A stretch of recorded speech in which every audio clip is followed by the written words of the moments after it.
kali ini aku lagi jalan-jalan ke daerah Lebak Bulus. Nih tepatnya aku lagi ngedatengin usaha jamu tradisional tapi kekinian banget, namanya Kedai Kunyit.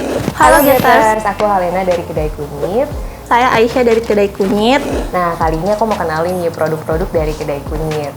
Jadi, kita punya 4 varian, yaitu Ada ramuan jampi, ada kunyit asem, beras kencur, sama ada menu baru kita. yaitu segar sore. Ada es teh sereh nih, yang enak banget buat kalian minum sore-sore.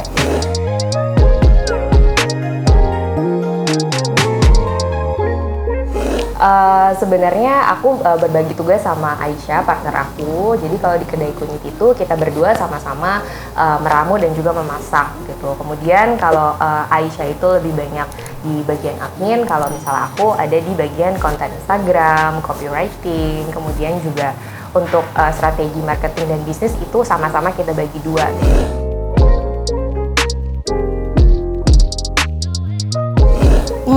Kalau drama Kedai Kunyitnya sendiri sih karena mungkin kita suka banget minum kunyit asem.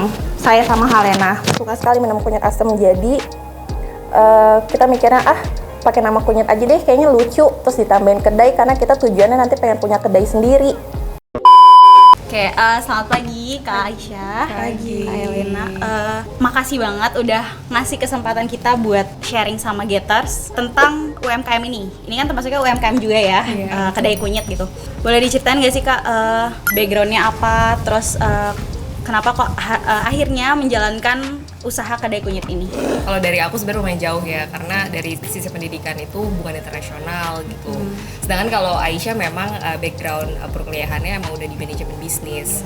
Cuman memang kita berdua sama-sama punya experience bisnis lah gitu. Kalau Aisyah di fashion aksesori, kalau misalnya di aku di landscaping, tanaman dan sebagainya gitu kan gitu. Nah, itulah terus kita berteman baik berdua udah dari SMA sampai akhirnya ya udah kita akhirnya sama-sama suka jamu gitu kan, sama-sama pecinta jamu, jaga kesehatan sama jamu, pakai jamu gitu. Terus udah cobain tipe jamu yang unik seperti apa gitu. Terus kebetulan dari keluarga sisi aku juga punya resep gitu, punya resep turunan.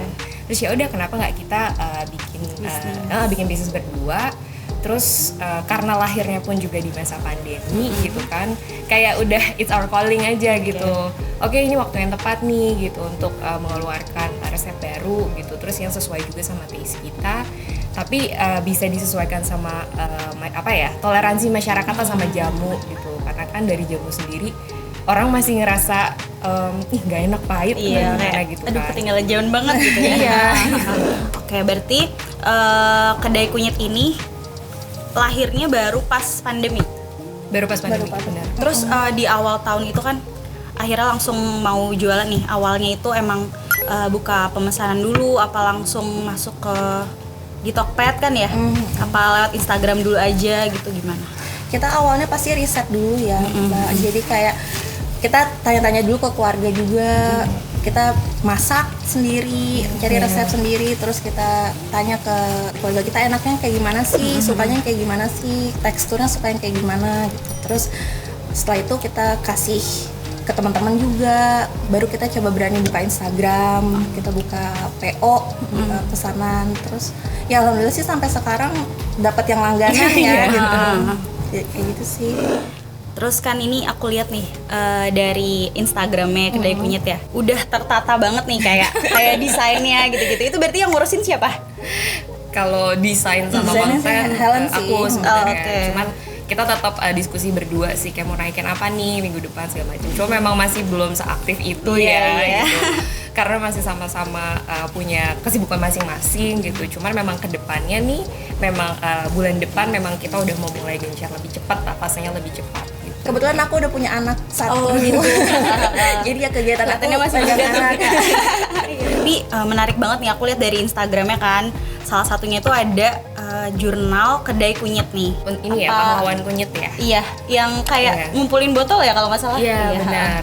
Ya sebenarnya kita diskusi berdua, ya sebuah bisnis itu kan memang harus ada kontribusinya juga gitu kan, entah itu secara melestarikan budaya atau untuk lingkungan gitu kan, ataupun sama masyarakat gitu. Nah, salah satunya inisiatif kita yang melalui si jurnal kunyit ini gitu, dimana memang konsumen kita pun juga bisa membantu menjaga lingkungan dengan mengembalikan botol itu ke kita gitu. Dan nantinya si botol itu akan kita sterilisasi dan bisa digunakan lagi gitu. Jadi ada special discount sebenarnya kalau mereka bisa dari kita memanggil konsumen kita tuh kanca kunyit gitu, teman-teman kunyit gitu. Kanca kunyit.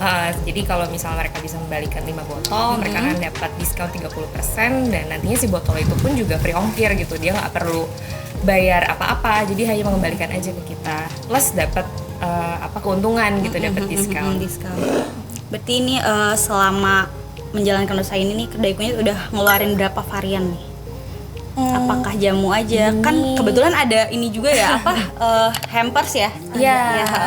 Sebenarnya untuk yang varian menu kita sendiri itu ada 4 sebenarnya kan. Ada kunyit asam sirih, beras kencur, sama satu lagi yang in-house kita, house blend kita ada ramuan jampi gitu. Nah, ramuan jampi tuh yang ini. Ini ya.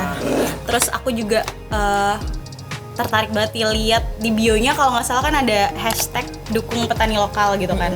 Itu apakah emang kedai kunyit ini ngambil langsung ke petaninya apa gimana gitu? betul sekali. Oh gitu ya. Ya, jadi kita make sure memang semua dari sisi bahan, terus juga botol dan segala macam itu memang semuanya tuh produce locally gitu. Karena kita saling mendukung lah gitu sesama bisnis dan vendor. Nah, dari bahan-bahan sendiri memang kita beli tanpa perantara. Dari petani langsung, atau misalnya yang lainnya lah, misalnya bahan-bahan lainnya bisa kita ambil dari penjual pasar langsung gitu. Apa sih Kak, menurut Kakak berdua yang kalian dapetin dari keuntungan semenjak ada kedai kunyit ini? Siapa dulu? Boleh bareng-bareng? Aku dulu ya berarti.